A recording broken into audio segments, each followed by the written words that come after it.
So very excited to be here today, and it's timely, isn't it? Considering yesterday we saw people taking down discussions of slavery where George Washington's house stood in Philadelphia, literally peeling the history off of the walls. So clearly the job is not done, right? There are very few things that Quakers actually all agree about, but one of them is equality. And why do we believe in equality? Because the primary belief of a friend, a Quaker, is there is that of God in every person. So neither one nor the other is better. We are all the same. We have all the same potential, and we need to treat each other like that. So it's timely that we talk about the Reverend Dr. Martin Luther King, who spent his entire life trying to create those possibilities for all people. We have a very full program today, and it will be run similarly to maybe a friends meeting, which might have some quiet moments in the middle so one can reflect. I don't want to forget that I was asked by a person who knows what can happen to silence your cell phones, including all your alarms, et cetera, because it seems like it can take somebody off track. But anyway, my name is Tom Barclay. I should have said that in the beginning. Currently serving as the clerk of this meeting. And so glad that you're here. And I want to start off with introducing the Reverend Raquel Santiago, who will give the invocation. Hello. For some that know me and some that don't, my name is Reverend Raquel Santiago. I am from Grace Croswicks AME. There are moments when we fall into such a deep sleep, comfortable sleep, that when we suddenly awake, we are disoriented. For a brief time, we forget what time of day it is, where we're supposed to be, or even where we were meant to, what we were meant to do that day. Some of us have even gotten up, gotten dressed, and prepared for work or for an appointment, just to realize that we woke up on the wrong day or the wrong hour of that day. Deep sleep has a way of distorting a sense of reality, delaying our awareness and presence in the time of moment. For a few moments today, I want to reflect on the kind of awakening, not just awakening up from a sleep, but awakening up from a dream that once inspired movement, but has slowly become comfortable, a dream remembered, but not always lived. Today calls us to open up our eyes, face our reality, and fulfill our presence of what God has asked us to do, and that is to wake up from a dream. And so now that we are waking up from this dream, I must take you back to 1963 when Reverend Dr. Martin Luther King stood on the steps of the Lincoln Memorial and spoke words that just did more than just fill the air. They touched the hearts, the minds, and the souls of a divided nation. He painted a vision that was both bold and hopeful, crossing generations and decades. He declared a dream deeply rooted in American dream, where his children and all of God's children will be judged not by the color of their skin, but by the context of their character. However, today we must awaken from the dream that Reverend King once had and confront the reality and the chaos and discord.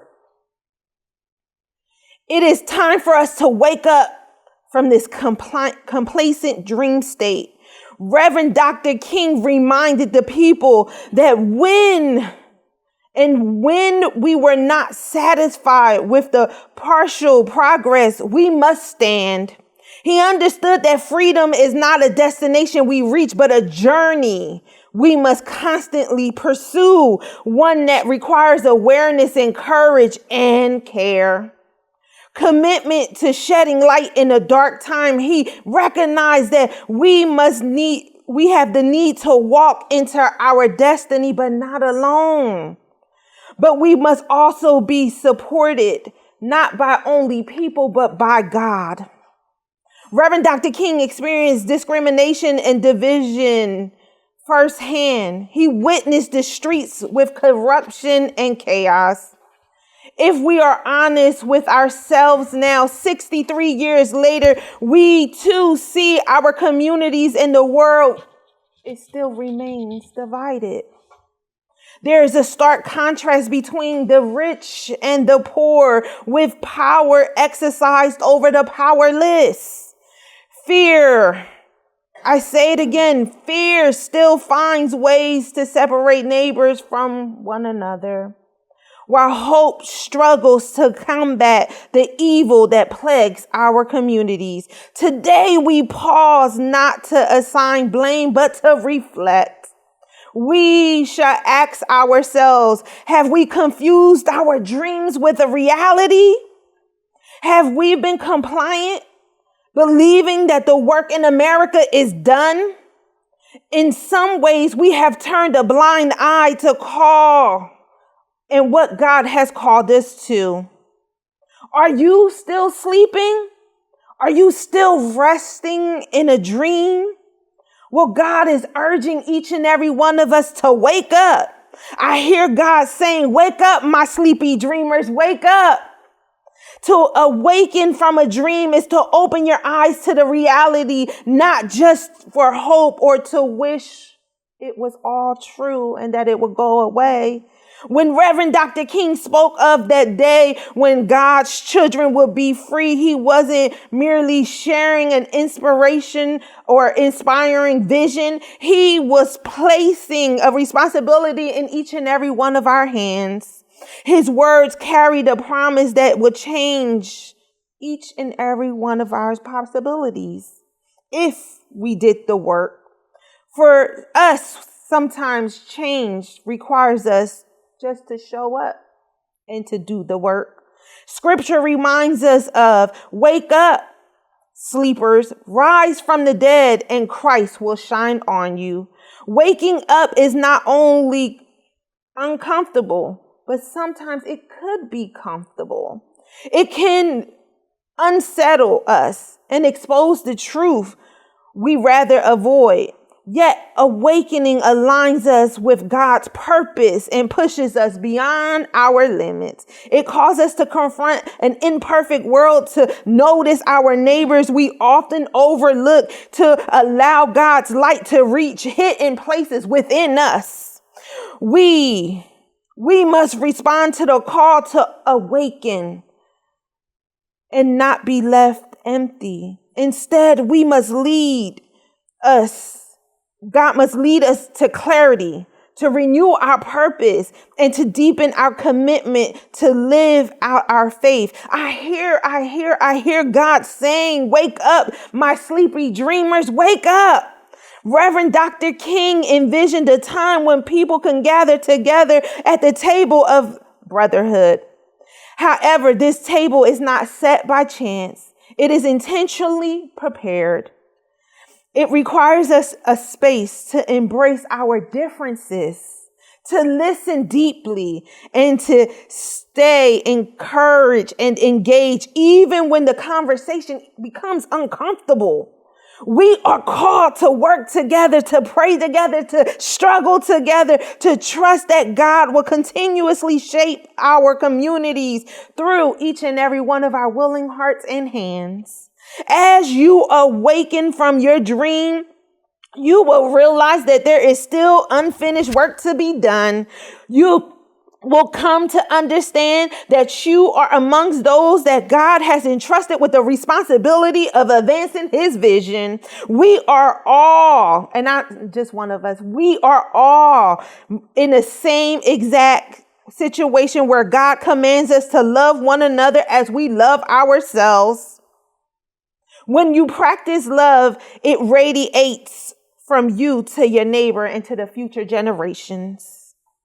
As we wake up from our dream, let us take a moment to ask the universe, the light, AKA some of us call him God. Where can we be the beacon of light in a dark place? Let us open up our eyes to both the progress that we have made and the distance that we still have to go. Today, I have come to ask you all to wake up from your dreams and take a moment to reflect on these questions. As we go throughout this program, what can you do today to help someone? Is God calling you to be a bridge?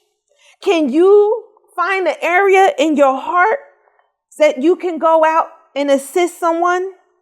Can you ensure that the justice flows like a water and righteousness like a mighty stream?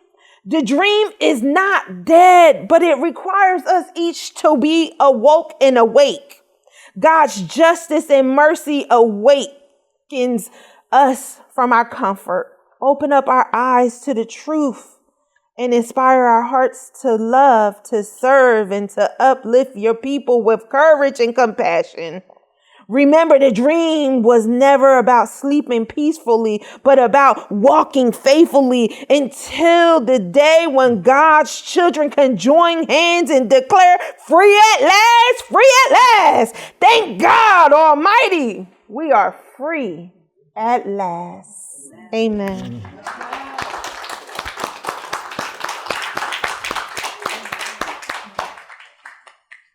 279. And let's not sing the second verse. Let's just do first and third verse. Okay? Let's stand up.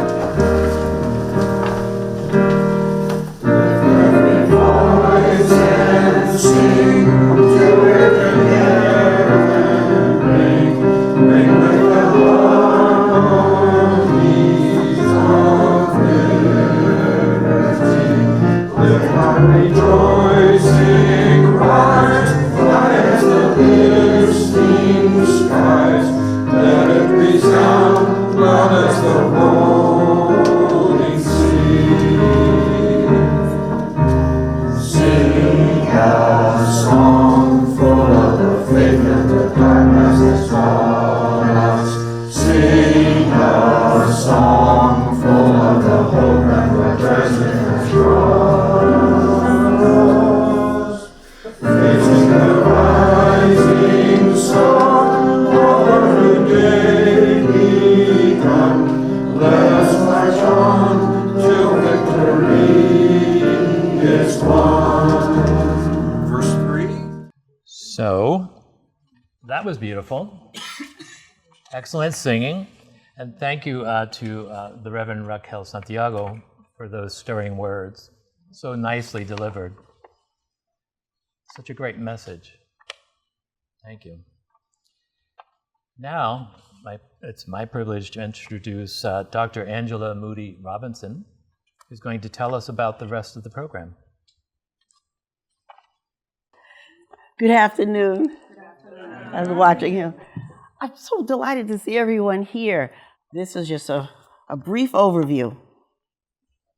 We're grateful you've joined us for our program this week in this historic meeting house for one designed to honor King's life, words, and enduring moral witness. The theme of our gathering today is twofold. First, we return to Dr. King's vision for civil rights, a dream many of us know well.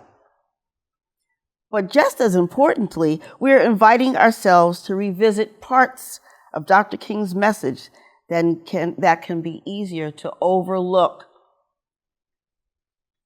His calls to confront militarism, excessive materialism and poverty, and our shared responsibility to one another as members of a common human family In doing so, we hope gently to awaken areas of moral attention that still ask something of us today. The pastor said most of that brilliantly. This program was designed also to incorporate respect for the traditions of the Quakers who have met in this building for over 250 years, but also is an ecumenical gathering. Throughout the program, you will hear music, reflections, and Dr. King's own words, some spoken aloud, and others available in the handout you received. Together, these elements are meant to help us listen more deeply and thoughtfully. Near the end of the program, we will enter a time of quiet contemplation. Drawing from the Quaker tradition of shared silence, this moment is offered as an opportunity to listen with both heart and mind, to reflect on what has been revealed, and to consider how Dr. King's message might be rekindled in our own lives and communities. As you do this, you may find the page of quotes we've shared helpful. It's on your seats. If you sense an important connection, thought, or just words of Dr. King you'd like to share, please feel free to stand and share those to those gathered. Breaking the silence is appropriate when you feel the light of truth or need to testify rise from within, or even if you just like to say hi. We invite you to receive the silence as a gift, and we thank you for being part of this shared remembrance. I'd like to just say I'm so glad to see Miss Annette. It has nothing to do with the program, but she made her way up here, and she's added to the respect of this grouping. I'd now like to introduce a very special presenter. The gentleman is from the New Jersey Orators. The New Jersey Orators was founded in 1985 by a group of Black business people. They noticed that during their interviews, the interviewees did not really present themselves very well. And they decided that they will form an entity to coach them so that they will have better interviews, so that they would do much better, be more successful in their interviews and then subsequent gainful employment. The charter members of this particular chapter decided that this would be through introducing the youth to and helping them appreciate literature from authors of the African diaspora. This exposure to literature is what they may not have gotten in the public school. Now, that was in 1985. I think it's probably less today, except for the parents and families who make a point of making sure that that happens. The following young man is a member of the Willingboro-Burlington chapter of the New Jersey Orators, and his presentation is entitled, "Hey, Black Child," and the author is Useni Eugene Perkins. The main goal was to get ahead and prepare Black children to be able to stand in front of any type of audience, things that I'm still struggling with, and address them with confidence and clarity. I present Master Desmond Nyanwale.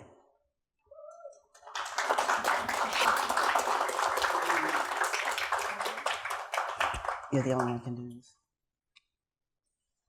Good afternoon. My name is Desmond Lior Yanwale, and I am a proud member of the Willingboro Burlington chapter of the New Jersey orators. I will be presenting in the category of oral interpretation of poetry. I am making this presentation because this poem speaks to my soul. It tells me who I am and reminds me who I can become. It's a message to me and to every young Black child. We are capable of greatness. No matter what the world says, we can rise, we can shine, and we can lead. When I hear the words, "Do you know who you are? What you can be?" I feel something powerful inside me. A spark that says I can grow, I can achieve, and I can make a difference in my community. The poem celebrates our history, our strength, and our brilliance. It tells us to dream big, to learn all we can, and to believe in ourselves. Because our future depends on what we do today. When I recite, "Hey Black Child," I feel proud. I feel strong. I feel unstoppable. Being Black is powerful. Being Black is beautiful. Being Black is full of promise. And that's why this poem means so much to me. And why I'm so proud to share it with you today. The title of my piece is "Hey Black Child" by Eugene Perkins. Eugene Perkins is an African-American author, poet, playwright, and social activist, best known for his inspirational poem, "Hey Black Child." Born in 1932 in Chicago, Illinois, Perkins has spent much of his life using his words to uplift and empower Black youth. His work often focuses on themes of identity, pride, and resilience within the African American author community. In addition to his poetry, he has written plays, essays, and books that explore social justice and community empowerment. And now I present "Hey Black Child." Hey Black Child. Do you know who you are? Who you really are? Do you know you can be what you want to be? If you try to be what you can be, hey Black Child, do you know where you're going? where you're really going? Do you know you can learn what you want to learn? If you try to learn what you can learn, hey, black child, do you know you are strong? I mean really strong. Do you know you can do what you can do? If you try to do what you can do, hey, black child, be what you can be. Learn what you must learn. Do what you can do. And tomorrow, your nation will be what you want it to be. Thank you.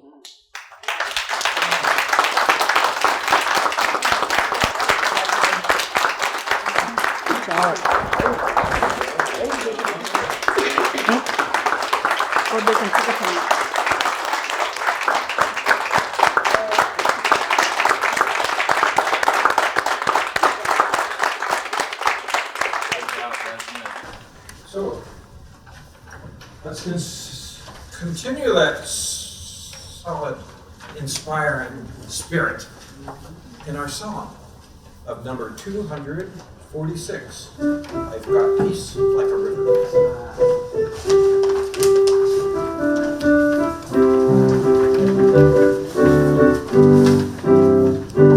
I've got peace like a river, I've got peace like a river, I've got peace like a river in my soul. I've got peace like a river, I've got peace like a river, I've got peace like a river in my soul. I've got joy like a fountain, I've got joy like a fountain, I've got joy like a fountain in my soul. I've got joy like a fountain, I've got joy like a fountain, I've got joy like a fountain in my soul. Let's all stand, please, and You have to come back every Sunday because it sounds nice when everybody's singing. Beautiful. And Desmond, when will you start teaching us how to speak like you do? Every day. You're much more courageous than most of us adults, I can tell you that much. Absolutely. Excellent job. Thank you.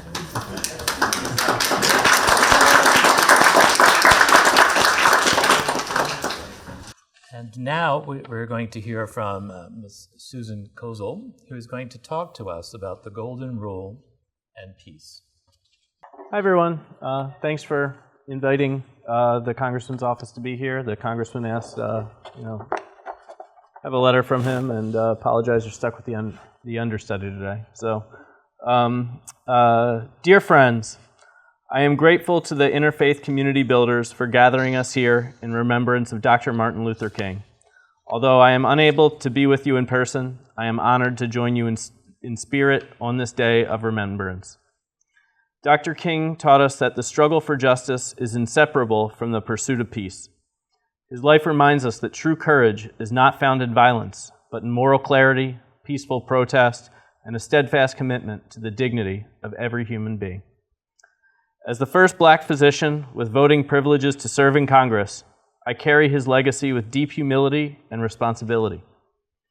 At a time when war and militarization seem ever more present in our world, gatherings like this offer something essential: space to pause, to reflect, and to recommit ourselves to the beloved community Dr. King envisioned.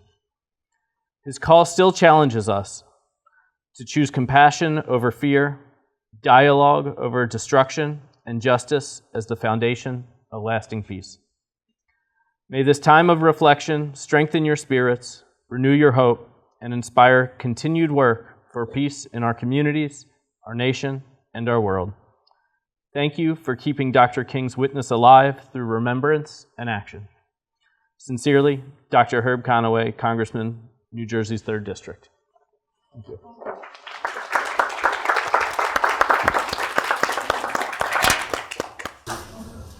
Thank you. I'll pass it on. Thank you. Thank you. So I am so honored to be with all of us here, listening, learning, and sharing as we honor Dr. King. And as I talk about Dr. King, his vision of the golden rule and peace in time of war, I wanted to let his words set the tone. And so in First Things First, Dr. King said, only through placing love, mercy, and justice first can we have peace. And I think that's such a beautiful phrase. And it's a hard one, I think, for many people to live by, especially with the internet, social media. And I want to go back to Reverend Santiago's comment to let's rekindle Dr. King's dream, because that really is why we're here. As I look at the younger people in the room, I think you are our future, you're my future. And I'm reminded how Dr. King wrote about the power of the golden rule when he was in high school in 1943. And I thought I'd share some of those words right now. We cannot have a healthy nation with 1/10 of the people ill-nourished, sick, harboring germs of disease, which recognize no color lines, no Jim Crow laws. We cannot have a nation orderly and sound with one group so ground down and thwarted that is almost forced into unsocial attitudes. We cannot be truly Christian people as long as we flaunt the central teachings of Jesus, brotherly love and the golden rule. We cannot come to full prosperity with one group so ill delayed that it cannot buy goods. At age probably 15 or 16, Dr. King was talking about the golden rule. And it's driven much of his compassion and motivation, as many know in this room, but I'm stating the obvious. He cared about African Americans, immigrants, marginalized people, colonized people, and of course all American citizens. And that golden rule, biblical script, do unto others as you would want done to you, he connected inequality of economic opportunity to unequal political rights. And how, as our good previous speakers have said, how relevant is that today? Because King, as a young man, embraced his vision of good, compassion, and justice. And then he embraced a global vision, highlighting movements that put love first when resisting tyranny, racism, colonialism, and discrimination that leads to war, impeding peace. He condemned the war programs of Vietnam and the American military-industrial complex, funded at the expense of the Great Society programs designed to reduce poverty, the very programs that are being undermined and destroyed today in Washington. In Stride Toward Freedom, the Montgomery story, Dr. King wrote this in 1958. I think it's a little unusual, but I get it when I hear it. And I wonder what you think. Gandhi was the first person probably in history to lift the love ethic of Jesus above mere interaction between individuals to a powerful and effective social force on a large scale. Love for Gandhi, a Hindu, was a potent instrument for social and collective transformation. He continues, Dr. King, it was this Gandhian emphasis on love and nonviolence that I discovered the method for social reform that I've been seeking for so many months. Here, Dr. King turns to a Hindu and says he epitomizes the values of Jesus. It's extraordinary. I'm always humbled by his mind, like how he can see connections, humanity of all, and values held by even as some might say, believers in one tradition are better expressed in another. It's amazing to me. I hope to you too. Dr. King saw Jesus as an instrument of love. He felt the Hindu Gandhi's nonviolent activism in India spearheaded a movement of love just like that of Jesus. Dr. King sought to build common cause in the name of God's love for all living beings. And that brings us to April 4th, 1967, a year to the day from his murder. when he spoke at Riverside Church in New York City, delivered his anti-Vietnam war speech Beyond Vietnam. It's a masterclass. Dr. King connected the role of a foreign war to a domestic war against people of color trying to secure their freedom as being unjust, racist, and bleeding the government coffers of money promised to poor Americans to lift them out of poverty. In this speech, Dr. King advocated for, quote, a radical revolution of values, emphasizing love and justice rather than economic materialism, as the good sister said, and nationalism. So let's hear Dr. King speak. A true revolution of values will land the world order and say of war, this way is settling differences is not just. There is no just war. This business of burning human beings with napalm, of filling our nation's homes with orphans and widows, of injecting poisonous drugs of hate into the veins of people normally humane, of sending men from home into dark and bloody battlefields physically handicapped and psychologically deranged upon return, cannot be reconciled with wisdom, justice, and love. And if we only make the right choice, we'll be able to transform this pending cosmic elegy into a creative psalm of peace. He really paints, doesn't he, when he speaks?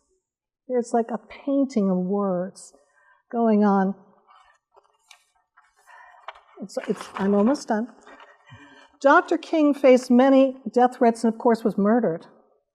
I must believe he would have been horrified by the murder of George Floyd by local police and the recent murder of Renee Good by ICE, both in Minnesota. Today, another person dead. The 5-year-old kidnapping of Liam Conejo Ramos with his little blue bunny hat. I mean, that breaks my heart, too. Taking him and his father from Minnesota to Texas. Our churches present, if not already, must condemn this assault on human rights, not only the national churches, but our local churches. Now is the moment to stand. Dr. King loved music, and in honor of him, I'd like to read a stanza from Judy Collins' song, Sarajevo. That's a Christmas song, and it's a Christmas song on an album she wrote with a little child reflecting of blood and destruction all around him. I usually sing, I don't have a voice today, but maybe I'll try real low. And if I screech, maybe I'll stop, okay? All right, are you ready? When I close my eyes, I dream of peace. I can't hit that note. I dream of flowers on the hill. I see my mother smiling. When I close my eyes, I dream of peace. Well, let's dream and make it happen.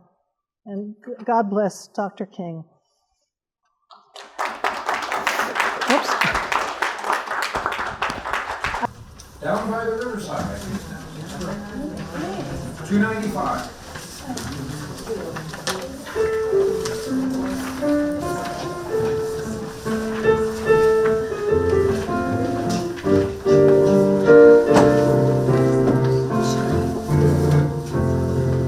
Gonna lay down my burden by the riverside, down by the riverside, down by the riverside. Gonna lay down my burden down by the riverside, studying the war no more.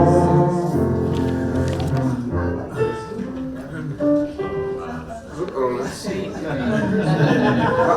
What happened? Excuse me, this has a little different thing. That's it. Study war no more. Ain't gonna study war no more. Ain't gonna study war no more. Ain't gonna study war no more. Ain't gonna study war no more. At this time, I would like to introduce Mr. Richard Moody. Richard will be talking to us about diplomacy, not war. And Richard is our resident peace champion. So this is something near and dear to his heart. Thank you, Tom. Well, my talk is called Diplomacy, Not War. And I'm going to read what Martin Luther King Jr. said in 1967 when he said, "Where do we go from here, chaos or community?" Of course, this was during the Vietnam War that I was involved in, and he was very keen to get us out of it. And in this Vietnam-era speech, MLK Jr. stated, "A nation that continues year after year to spend more money on military defense than on programs of social uplift is approaching spiritual death." I'm sure if MLK Jr. had said this today, he would have no doubt have stated that this nation has now reached spiritual death. I hope MLK would approve of what I'm about to say about the need for peace through diplomacy and the horrors of our foreign policy. So my name is Richard Moody, and just to give you a little bit of background, I'm a Navy veteran, a fighter pilot, and I'm a citizen dual of the USA and Great Britain. I was a career naval officer serving with both the Royal Navy and the US Navy as a fighter pilot before retiring as a lieutenant commander after 15 years as a regular officer, followed by another 12 years as a reservist. But over 20 years ago, thank goodness, in agreement certainly with MLK Jr., I thankfully saw the light about militarism and death and destruction, and was fortunate to be introduced to the Reverend Bob Moore, who has been the executive director of the Coalition for Peace Action in Princeton for 45 years. And I became a very active member of what we call the CFPA, and of course I became a Quaker. As most of us know, peace is at the forefront of the Quaker faith, and now I'm a very ardent pacifist. But in stressing this very serious need for diplomacy and not war, which Martin Luther King strongly believed in, I feel, unfortunately, I must throw out some very disturbing facts about our foreign policy, which a lot of it is not known, which show that we desperately need diplomacy to be much more in the forefront of our exploits abroad if we are to achieve any form of peace in this troubled world. So here are some very upsetting facts. As a nation, the United States has killed over 30 million people in over 30 countries since World War II, and over 4 million since 9/11. And we still have black torture sites in a number of countries, including Guantanamo Bay in Cuba. And yet we have not won one war since World War II. We are now bombing Somalia on an almost daily basis, in addition to the slaughter we've been carrying out in Yemen for many years. Why Somalia? Because there's a terrorist group called Al-Shabaab that's never been a threat to us. Plus, we've now invaded Venezuela, as you all know, for their oil. And we've been murdering supposed drug traders with no proof in cold blood in the Caribbean. I think there was another murder yesterday. And the Eastern Pacific, and we're now bombing Nigeria. Why? Because the Christians are being treated badly. I'm not too sure our president is actually a Christian, but that's another side point. And now we're possibly going to attack Colombia, Mexico, and Cuba. And of course, the USA also looks like supporting Israel with another attack on Iran. We've now got our fleet moving to the Middle East. And we are also trying to take over Greenland, although I think things might have changed a little there. We are also supplying deadly offensive ordnance, including cluster bombs and depleted uranium, to a number of our so-called allies, and we are continuing what's known as our forever wars around the world. Since war has never been declared by us, and we are killing civilians, I call our military actions abroad our war of terror, not the war on terror. We're the ones creating the terror. Our current annual Pentagon Pentagon budget is close to $1.1 trillion. That's the budget. The actual spending is more than that. And we're spending more than the next 11 countries combined on our military, with over 50% of our discretionary budget being allocated to the Pentagon. Thanks a lot, that's great. And our Pentagon budget is now increased to $1.5 trillion. Sorry about this, but the reason I have a terrible back is I ejected from a burning F-4 Phantom fighter during the Vietnam era, when you're given a kick of 22 times the force of gravity up your behind into your spine, and for years it was fine, but now it's really painful, and 27 specialists have failed to do anything to stop the pain. So that's why I was sitting during the hymns as well. So we have around 400 military bases in the USA and another nearly 900 abroad. By contrast, China has around 6 bases outside China, and Russia has around 6 bases outside the old Soviet Union. And the US now has troops on the Taiwanese island of Kinmen, formerly Quemoy, which is within very close visual range of China. Can you imagine the Chinese base on an island 2 miles off the coast of Massachusetts, which is the equivalent? And most disturbingly for me as a veteran suicides appear to be running at close to 45 a day, or around 16,000 per year. And the numbers with PTSD and the vast number of deaths caused by Agent Orange are extremely worrying. I have 3 friends with serious PTSD. They can't go out in public. They're frightened of other people. And a very dear friend who was a Vietnam vet, who was a forward air controller in helicopters in the jungles of Vietnam, who's been in hospital this time around for a year, initially in Lans, New Jersey at the VA hospital. Now he's just been moved to East Orange, the VA. It's terribly sad. And the funding for the Veterans Administration has been drastically reduced, with over 80,000 employees terminated, and also has funding for the USAID department, which US Agency for International Development, and which had been supporting the cleanup of Agent Orange in Vietnam, for example. And let's not forget about the Vietnamese. They lost about 3 million in combat. They've lost about 5 million since then. And so much of it is Agent Orange. 3rd, 4th, 5th generation children have been born with cancerous defects from Agent Orange. What is also very worrying is the power and control of the military-industrial complex, which was mentioned earlier, which is laughing all the way to the bank, with the head of Raytheon, an ordnance manufacturer, which is now named RTX. He was heard not long ago saying that it was great for profits that we are not winning any conflicts, as more and more ordnance is being bought. Unfortunately, I did fire the Sparrow missile, which was made by Raytheon, so I'm a guilty lad. Another disturbing fact is that over about 30 retired 4-star generals and admirals are now working for the military-industrial complex, and to me it was very troublesome that a past Secretary of Defense, Lloyd Austin, had previously been on the board of Raytheon. This is in addition to the many retired senior officers who are employed by the mainstream media as war correspondents, so you know which side they're going to be on. And perhaps the Department of Defense is now correctly being called the Department of War, although I cannot possibly support that title. Now, what about diplomacy, which seems to have disappeared out of the window? Diplomacy should always be a two-way discussion with the enemy, in quotes, and not the most powerful nation in the world calling all the shots. There are always 2 sides to every situation, and concessions may have to be made if the killing is to stop. As the feeling goes, if I hit you, you'll no doubt hit me back. Diplomacy is just as important at home as MLK strongly believed. It's also very worrisome that many of the ambassadors in foreign countries are not career diplomats, but individuals who have given the position because they supported the president either financially or politically. Those individuals often have very little knowledge of foreign policy or of the country where they are representing the USA.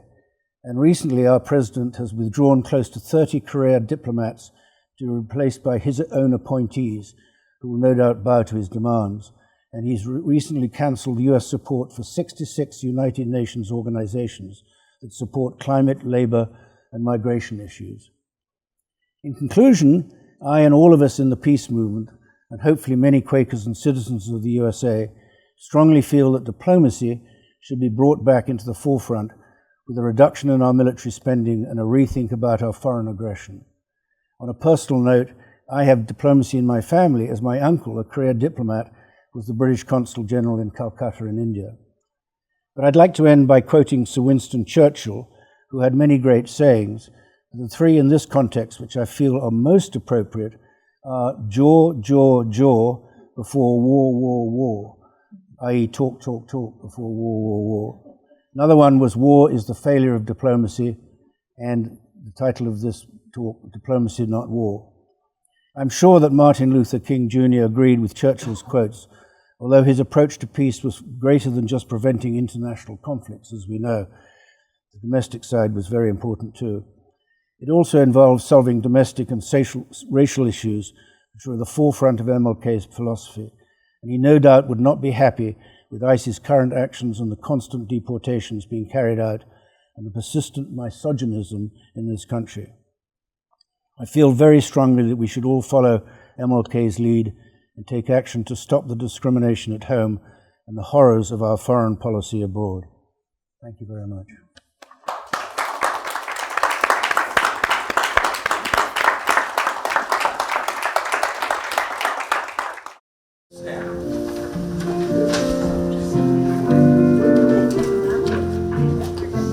Swing, oh, sweet chariot, coming for to carry me home. Swing, oh, sweet chariot, coming for to carry me home. I looked over Jordan, and what did I see? Coming for to carry me home. All band of angels coming after me, coming for to carry me home. Thank you, Richard, for those facts and from your personal experience. I think speaks loudly there, and the connection of the Reverend Dr. Martin Luther King to peace efforts is meaningful. It's not really talked about that much, so thank you very much. This, on your program, it says a time of contemplation. Typically what Quakers do in their meeting is they are collectively quiet. But there's energy in that quietness. So when we share our sort of collective energy through our silence, one of the things you might do is you have these quotations from the Reverend Dr. Martin Luther King. You could look at those, or you can do what most Quakers do, which is to just sit in silence. If at some point you feel like you should get up and say something, please do. You don't have to ask permission. Just get up and say what it is that is on your heart. And about how many minutes, John, had you planned? Oh, I don't think the light has a clock. I totally could have predicted he'd say that. Yeah. That's not helpful, but we're good. Okay. So join us in silence, thinking about the words that we heard today, the words that you know already that the Reverend Dr. Martin Luther King has said, about what Sue said, Richard said, Desmond said, Angela said. Did anybody else? Oh, and the Reverend Santiago. I still remember most of what she said, so join us in that silence. I was struck by something that was shared about Martin Luther King's connection to Hindu teaching. I'm a history teacher, and in the last 5 to 10 years, I've been vigorously reading books that I should have read a long time ago, but failed to, and learning things that just weren't a part of the average American curriculum. And one of the things that I found interesting was that the father of modern conservatism is Edmund Burke. Edmund Burke writes, he lived at about the time of the American Revolution, the French Revolution. He was English. And Edmund Burke admired the American Revolution, and especially the ideals that the American Revolution was built on. But when the French Revolution progressed, he saw within it something very disturbing.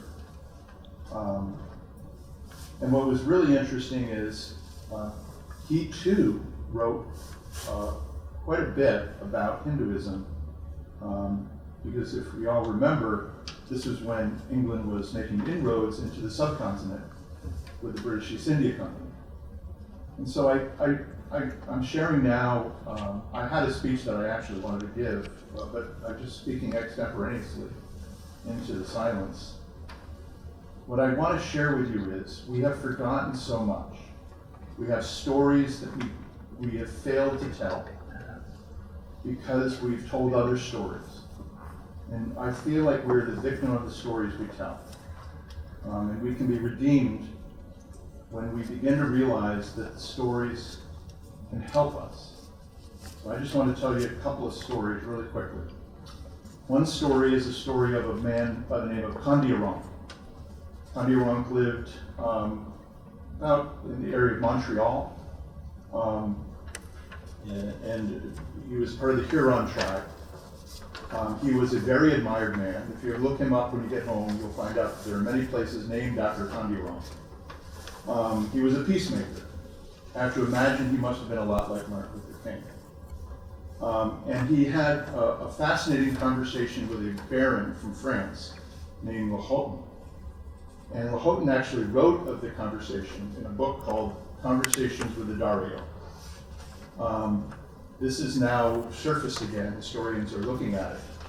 And in the conversations, Kandiaronk is saying to Lahoton, you know, you speak of your Christian values, and yet you put so much value in wealth and money. We, the Huron, we also have wealthy, but the wealthy Huron use their wealth to solve social problems. You use your wealth to self-aggrandize and to lift yourself up. And Kandiaronk said something like this to Lahoton, I feel for you, because you think you're free, but you really are all in chains. And I share this because historians now are beginning to realize that a very famous Enlightenment thinker called Jean-Jacques Rousseau read that book. And so we have such a story that goes something like this. European white men came up with these ideas of freedom and enlightenment, and then have kind of gracefully, over time, bestowed more and more against the barbaric and savage other world, the backward world. Do we have that story wrong?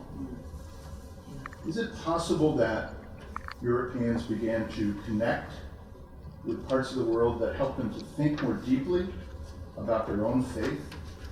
And that faith created the world we now are trying to bring alive. But the story we tell is so limited. Let me tell you another story of a man by the name of Toussaint Louverture. Toussaint Louverture was an enslaved man living in Saint-Domingue. Saint-Domingue was the wealthiest place on the earth when Toussaint lived there. Saint-Domingue had 40,000 white people living on the island, 35,000 freed people of color, of which Toussaint became one when he escaped slavery, and about 500,000 enslaved people. And there was a revolution that started with a slave uprising, and Toussaint led that uprising. But Toussaint, like all the other freed people of color, and many of the white people on that island, had read the books of Rousseau, had read the books of John Locke, had read the books of the Enlightenment, and were inspired by these words, and believed that those words were so worth fighting for, because they lived the embodiment of the opposite. And so that revolution that started in 1791 and was ended in 1804, that saw those brave freed people of color and formerly enslaved and white revolutionaries fight against Spain, England, France, and defeat all of them, including Napoleon Bonaparte. We wouldn't have Louisiana if it weren't for the brave revolutionaries who defeated Napoleon, because once Napoleon was defeated, Napoleon said, I never want to deal with South America or Latin America ever again because I could never defeat any of those people. And that's why we have Louisiana. Toussaint Louverture, at the end, when Napoleon brings back slavery, knew that Napoleon was an Enlightenment thinker, so believed in the words of the Enlightenment that he got on a boat with Napoleon's brother-in-law, went to Paris to meet with Napoleon, knowing that more than likely he would be put in jail and die. But he so believed in the words of the Enlightenment that he got on that boat and went, because he believed he could speak to Napoleon.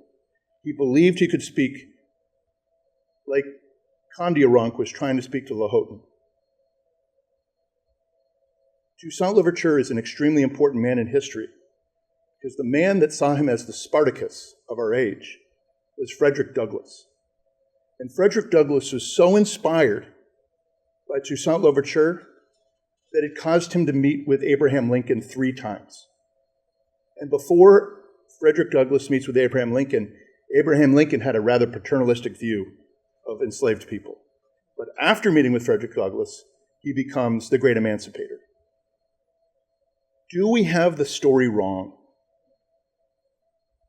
Do we tell a story that is a simple narrative of a group of people who were imperialistic wealth seekers in the face of the greater story, a timeless story, a story of justice, a story of brotherhood, a story of interconnectedness?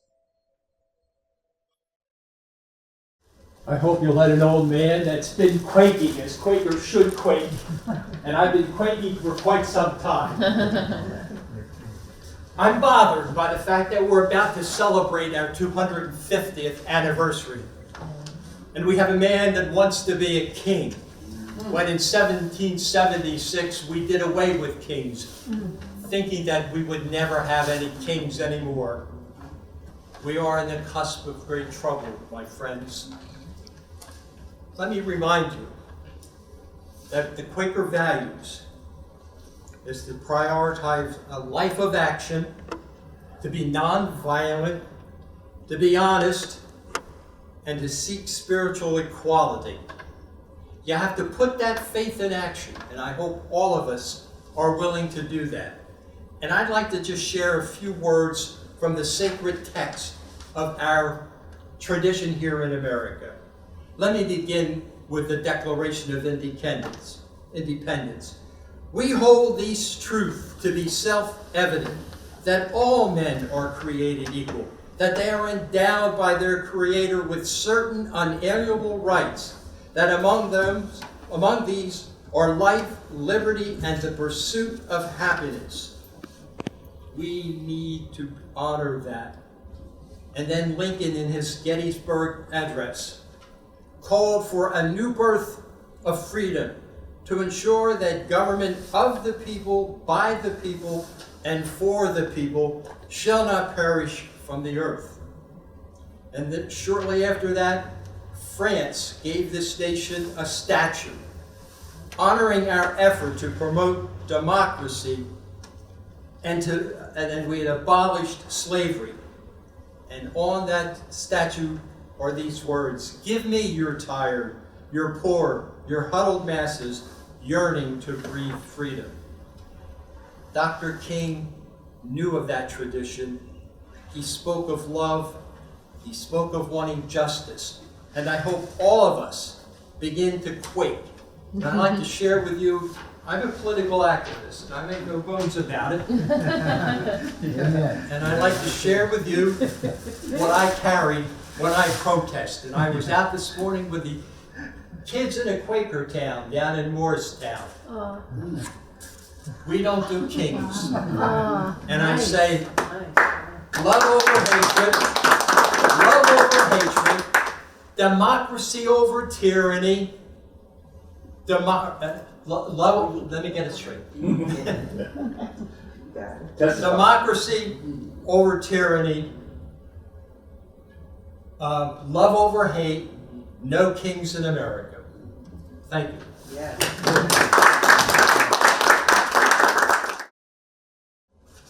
I remember attending a No Kings rally actually in June of this year in Princeton, and there were like 5,000 people showed up. I've never felt more American, and it's surrounded by so much love. And I saw the brutal killing. I saw that brutal killing this morning, another one. And I thought, the only answer to this is to come together. That light that shines inside of us as Quakers, as human beings, and come together and fight back with all the love we have inside of ourselves. Yes. Something about this intimate and special gathering today with all of you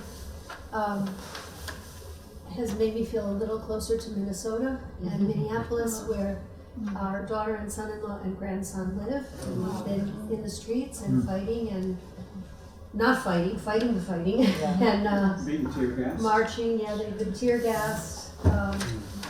Renee Good was killed in their neighborhood. And so we've been very focused on that, and lots of people have been, and we appreciate everybody who's been thinking of Minneapolis and sending help. And it was really inspiring to hear that 850 clergy from different faiths descended on Minneapolis. It was arranged in 5 days. Wow. It was like a flurry of social media, phone calls. I don't know how they did this. Our daughter and son-in-law had a visiting clergy person stay at their home, and there were all kinds of interfaith gatherings, and there are a lot of inspiring photos of all of these clergy. And it was -8 degrees yesterday, and they were all out, protesting and demonstrating, and they were wearing, every kind of gear for the cold that they could, and face masks, like ice. And they all had on a sash or a cross or something on the outside of all of this gear for the weather to indicate something about their faith. And it really it's been inspiring to see those photos, and terrible to hear of another death there. But I just wanted to say that maybe our little gathering here is somehow in sync with that important gathering that was so meaningful, that so many faith leaders took time out to go there in the cold and be out there with people. But we don't hear that part. We hear about the other part. We don't hear. Yeah. I'm glad you said that. So there were some photos I sent John last night, and I've seen, the media did cover this some, and of course there's the monks that have been walking. And that's really beautiful. I'm not sure what the itinerary is or whether they're coming up this far north or what they're doing, but that's also been really beautiful to see photos of this group of Tibetan monks walking, hundreds of miles, going all around. Catherine Caldwell said that they were going to be in South Carolina, and she wasn't sure she was going to be able to, another friend from Croswicks, that some of you know. So I'm not sure she was going to be able to go, but she was tracking to see how close they were. But that's another beautiful gesture that's going on now, an important response to what our government is doing. Yeah, I'm an election poll clerk, and talking about taking action. I think it's a great opportunity to get involved, and I think we need good people in those positions. So they do pay you. So they have a primary coming up in June. You can work as a poll clerk in the primary, and then also the congressional elections in the fall. So it's going to be really important to have strong people in those positions. So something you might want to think about. And this all began with our connection with a friend, Annette, who inspired us to get involved. My father is on an election board in South Carolina, but there's so much we can do. All we have to do is just start to do. Get out there. Be there. Show up. And now we're going to be lucky enough to hear from the Reverend Santiago once again. We'll be talking about rekindling that dream from which we awoke already earlier. Chris, you said this is over at 4:30? Give me until 5 o'clock, 5:30. No, I'm just teasing. Right, let's do it. I will be quick. And I was wondering why the Holy Spirit told me to write everything and not use all my time. And now I can see this sacred moment was needed. When we think about waking up, we also think about rekindling the dream. As we prepare to depart today, let us remember the importance of dreaming, To rekindle our dreams and mission, we must commit ourselves to a sacred work that God has placed before us. Scripture reminds us in Proverbs 29:18, where there is no vision, the people perish. A delayed dream can fade, and a vision without action may become merely a memory that we could revisit once a year. However, God has not called us to seek comfort alone. Jesus tells us in Matthew 5:9, "Blessed are the peacemakers, for they shall be called children of God." We are called to be instruments of God's peace, agents of love, and bridge builders of God's kingdom here on earth. To rekindle the dream envisioned by Reverend Dr. Martin Luther King requires a combination of faith and action. As it is stated in James 2:17, faith by itself, if it does not have works, is dead. This involves engaging in difficult conversations that challenge us, crossing boundaries we've previously avoided, and reflecting on our own hearts, asking our Creator and the light of the universe to create a clean heart in each of us. If Reverend Dr. Martin Luther King was alive today, he will remind us to be awoke for yesterday's dreams, not to abandon it, but to advance it. He understood that communities do not heal themselves and that justice does not happen by accident. It requires awakened minds, faithful hearts, and willing hands. God promised that when we walk in obedience, justice will flow down like waters and righteous like a mighty stream. So today, we do not leave just inspired, but we leave commissioned, not simply awoke, but willing. We go forth to rekindle a new dream rooted in God's truth, sustained by God's love, and live through each and every one of our own actions. Go because you're awake now.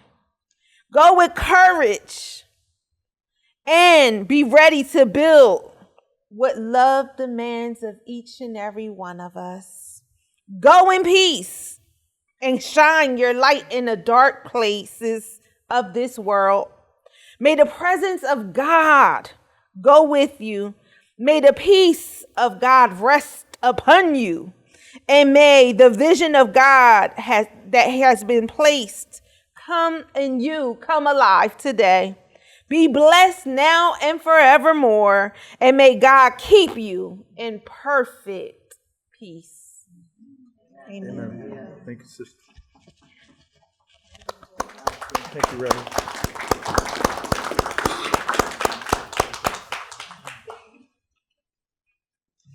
Just before the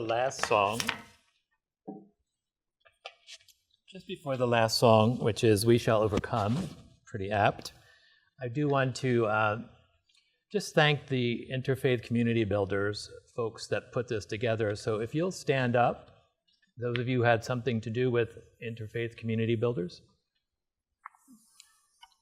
Don't be shy, there are many more of you. Thank you. Suddenly, some of the most outspoken people are silent and sitting down, but you know who you are, so thank you very much.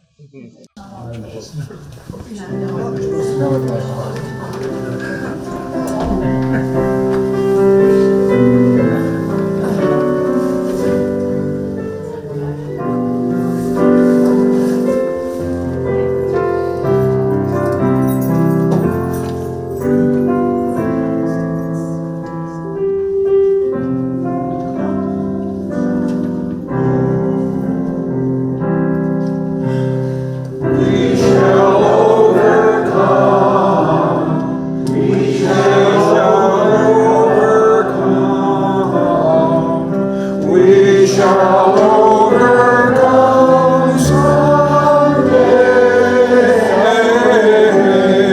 Oh, deep in my heart, I do believe we shall overcome someday. We'll walk hand in hand. We'll walk hand in hand. We'll walk hand in hand.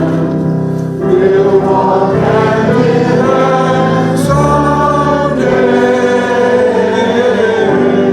Oh, deep in my heart, I do believe that we shall overcome someday. We shall all be free.